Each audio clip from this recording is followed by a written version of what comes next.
আসসালামু আলাইকুম। এখন শুনবেন সংবাদ শিরোনাম। বিশ্ববাজারে যুদ্ধের প্রভাবে হু হু করে বাড়ছে তেলের দাম, আজও পাম্পগুলোয় ভিড়। রোববার ডিপো খুললে স্বাভাবিক হবে পরিস্থিতি।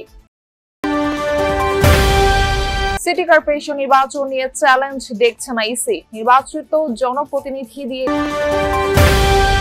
বরিশালে ৩০,০০০ ছাত্রের এইচএসসি নিবন্ধনে ছাত্রী আসা অনিচ্ছাকৃত ভুল, বোর্ড কর্তৃপক্ষ সংশোধন শেষে নতুন।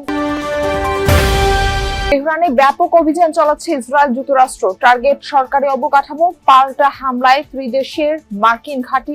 এতক্ষণ শুনছিলেন সংবাদ শিরোনাম। এখন শুনবেন বিস্তারিত। ইরানের যুদ্ধের প্রভাবে আন্তর্জাতিক বাজারে হু হু করে বাড়ছে অপরিশোধিত তেলের দাম। শুক্রবার বিশ্ববাজারে ব্যারেল প্রতি $92 ছাড়িয়েছে অপরিশোধিত তেলের দাম, যা সপ্তাহের ব্যবধানে বেড়েছে প্রায় 30%। উপসাগরীয় অঞ্চলে মার্কিন ইসরায়েল হামলা এবং ইরানের পাল্টা প্রতিশোধে বিশ্বজুড়ে টালমাটাল জ্বালানি ও পরিবহন খাত।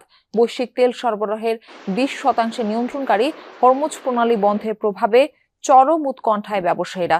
সংঘাতে নেতিবাচক প্রভাব পড়েছে পুঁজিবাজারেও। এশিয়ার শেয়ার বাজারে গত 6 বছরের মধ্যে সবচেয়ে বড় দরপতন দেখা গেছে। বিপরীতে তেলের বাজারে দেখা দিয়েছে বড় উল্লস্ফন।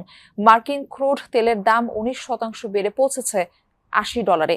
জ্বালানির এই আকাশ ছোঁয়া মূল্যে বিশ্বজুড়ে নতুন করে দেখা দিয়েছে মূল্যস্ফীতির শঙ্কা।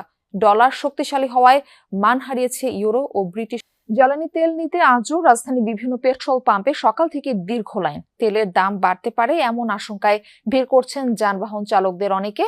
পেট্রোল পাম্পগুলোতে সরকার নির্ধারিত নিয়মে তেল পাচ্ছে না তারা, তবে কেউ কেউ বাড়তি তেল নিতে এক পাম্প থেকে অন্য পাম্পে ঘুরছে। বাড়তি তেল না পেয়ে কেউ কেউ বাকবিতণ্ডায়ও জড়াচ্ছে। সরকারকে পাম্পগুলোতে কঠোর নজরদারির আহ্বান জানিয়েছেন সাধারণ গ্রাহকরা। আর পাম্প মালিকরা বলছেন হঠাৎ চাহিদা ব্যাপক হারে বেড়ে যাওয়ায় বিপাকে পড়েছেন তারা। তবে দুদিনের সাপ্তাহিক ছুটির পর রোববার ডিপো খুললে পরিস্থিতি অনেকটাই স্বাভাবিক হবে বলে